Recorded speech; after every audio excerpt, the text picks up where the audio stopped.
በጣም ይቅርታ አቶ ይሁን። ያው ስትበሳጭ ትንሽ ተናጋሪ ነች። ሁለተኛ አይደገምም። አንተ ጥናዣም እንዳይልክስክስ ልጅ ስራውን ካልፈለከው ውልቅ ብለህ ውጣ። እከካም። ኧረ እባክሽ አንቺ ልጅ አሁን ያባትሽ ጓደኛ የሚሆኑትን አቶ ይሁንን ደውለሽ አስቀየምሻቸው። ደደብ ስለሆነ ነው። ደደብ ባርኮቴ ታውቂያለሽ፣ እሷ እኮ አፏ ነው እንጂ ሆዷ ባዶ ነው አይደል? እሺ አሁን ደግሞ ማንን ነው እከካም ያልሽው? ይሄ ሹፌር ተብዬው ብሩክ ነዋ።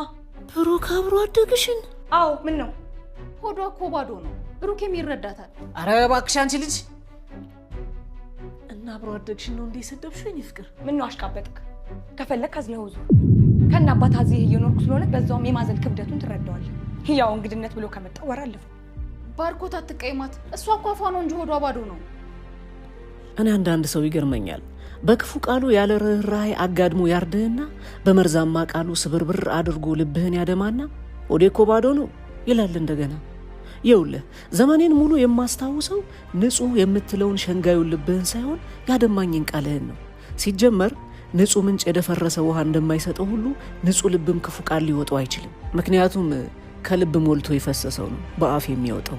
ይልቅ ራስህን መሸንገሉን አቁምና አንደበትህን በመልካም ቃል አሰልጥነው። በቃ አንዳንድ ሰው እንዲህ ነው፣ ራሱን ይሸነግላል። አንዳንድ ሰዎች ደግሞ ጥሩ ስራ አይታችሁ ዝም ብላችሁ ታልፋላችሁ፣ ቮት ሳታረጉ ማለት ነው። ለምሳሌ እላይ ፒን ያደረግነው የዳሽን ባንኩ ማስታወቂያ ክሬቲቭ ነው፣ ፈኒ ነው፣ አስተማሪ ነው። ይህም ማስታወቂያ አይታችሁ በጣም ብዙ ሰዎች ወዳችሁታል። ዛሬ ደግሞ ቮት የማድረጊያ ጊዜያችሁ ስለሆነ ዳሽን ሱፐር አፕ ላይ ገብታችሁ ዳሽን ባንክ ቲክቶክ ክሬቲቭ አዋርድ የሚለውን በመጫን ባርኮትን ቮት ማድረግ ትችላላችሁ።